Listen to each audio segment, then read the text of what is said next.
네, 안녕하세요. 반갑습니다. 오늘 알체라 기업 지금 최근 주요 공시, 유상증자, 무상증자, 발행 결정 공시를 했기 때문에 빠르게 주요 내용 살펴보도록 하겠습니다. 일정은 기업 사정으로 변경될 수 있으니까 최신 자료를, 공시를 확인하시기 바랍니다. 일단 먼저 유상증자 먼저 확인해 보면 신주를 새롭게 발행하는 주식 수가 중요하죠. 400만 주입니다. 기존의 보통주 갖고 있던 게 1300, 1400만 주 정도 되니까요. 비율로 계산을 해보면 약 30, 28% 정도 이렇게 계산이 되고요. 전체 물량에서 28% 정도 물량이 새롭게 발행되는 거기 때문에 적지 않은 비중이다 라고 말씀드릴 수 있을 것 같고, 유중에 있어서 단기적인 주가 흐름은 이렇게 신주 발행 비율이 중요한데 제법 많이 잡혔다라고 볼 수 있습니다.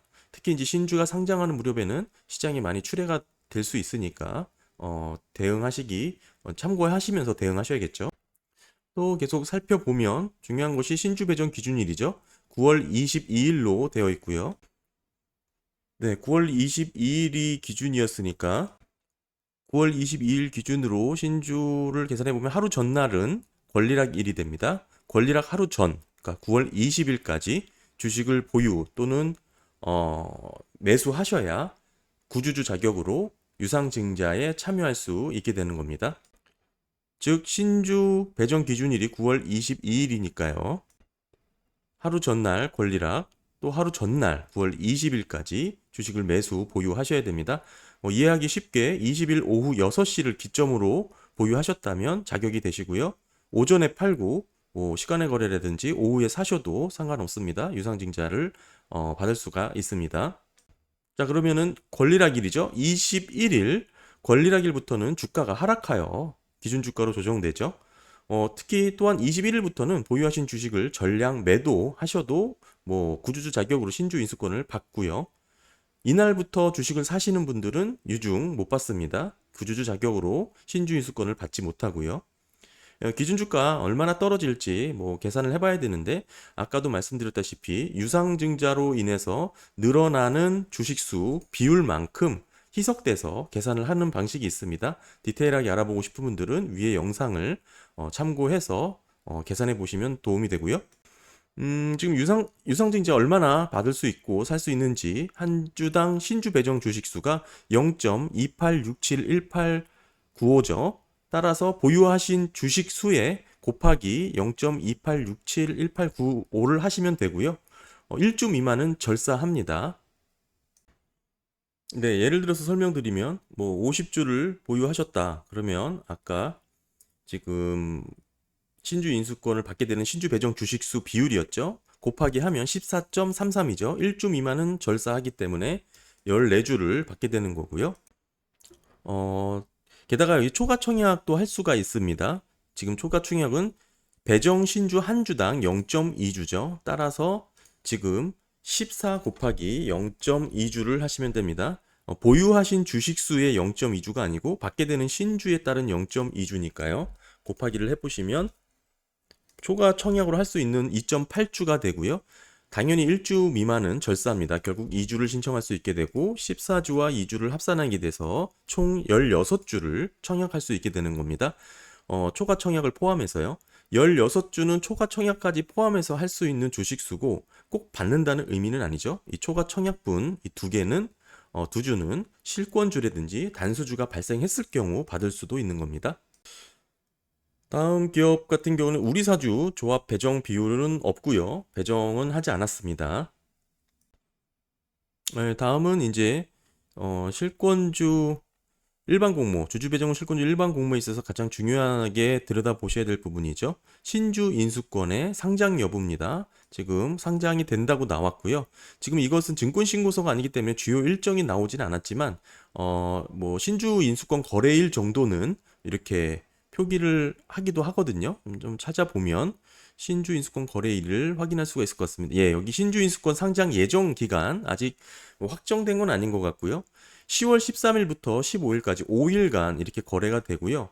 보통 이 19일까지 거래를 만료하셔야 됩니다. 신주 인수권을 받으시게 되면, 즉 유상증자에 참여하고 싶지 않다는 분들은 이 신주 인수권 거래일 기간에 적극적으로 신주 인수권을 매도를 하셔야 됩니다. 왜냐하면 아까도 설명드렸지만 유상증자로 인해서 희석되는 분량만큼 비율만큼 주가가 하락한다고 말씀드렸잖아요. 그 손실분을 이 신주 인수권을 받음으로써 이렇게 보상받는 개념이기 때문에 내가 유상증자에 참여하고 싶지 않다고 하더라도 받게 되는 신주 인수권을 이때 거래하셔서 매도를 하셔야 됩니다.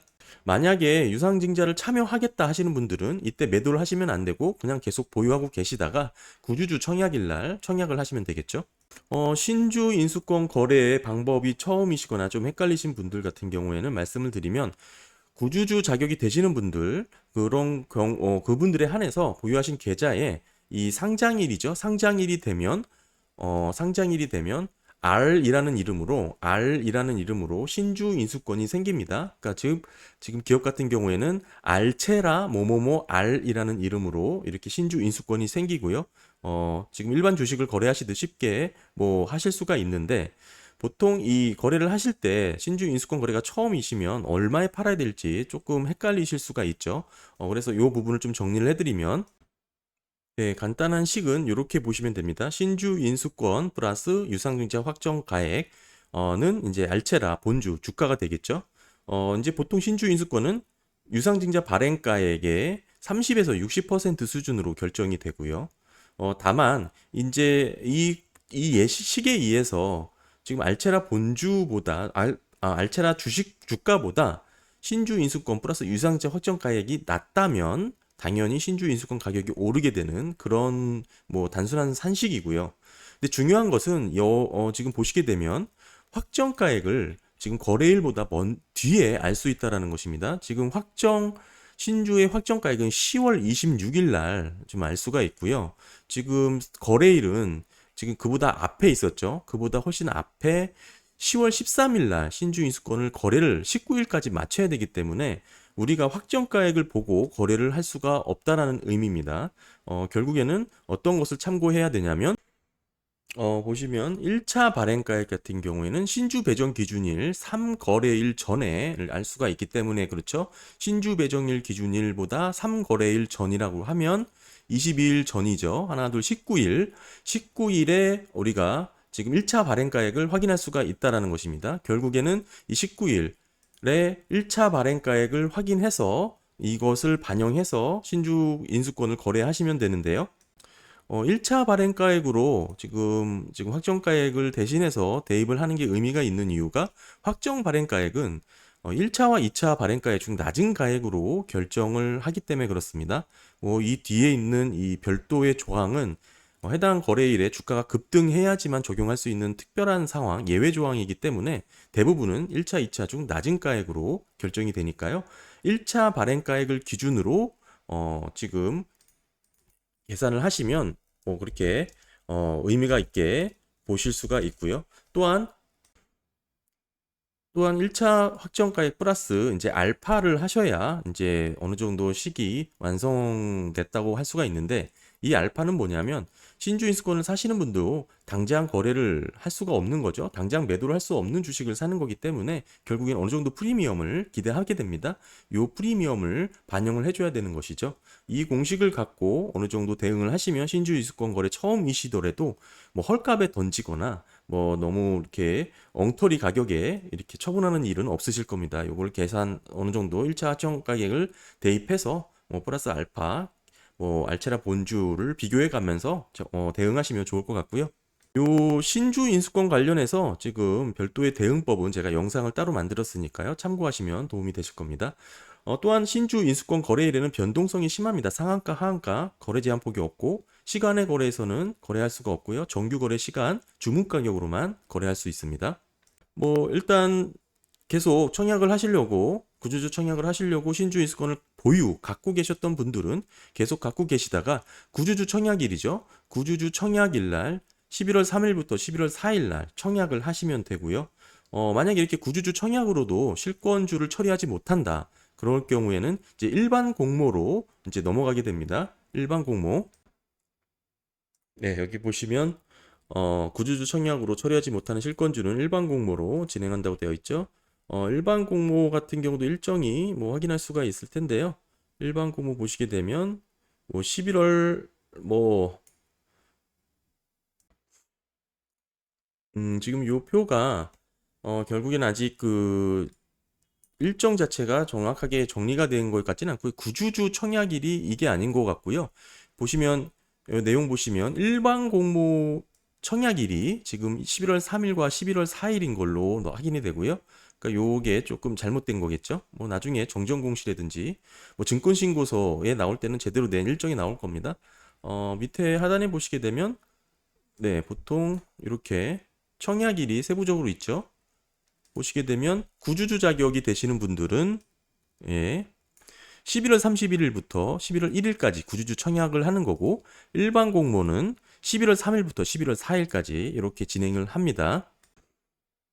지금 증권신고서가 아직 공시되지 않았기 때문에 뭐 최대 주주의 참여 정도라든지 또는 실권 수수료, 대표 주관사의 실권 수수료에 대해서는 확인이 안 되는데 뭐 그거는 추후에 공시가 되면 따로 한번 확인해 보시는 게 좋을 것 같고요. 이제 결국에는 이제 이렇게 유상증자 일정 이렇게 해서 마무리를 하고 이제 무상증자 확인해 보겠습니다. 무상증자 같은 경우에는 보통 주식수가 지금 위에 유상증자로 늘어난 후에 주식수로 이제 변경이 되었을 거고요.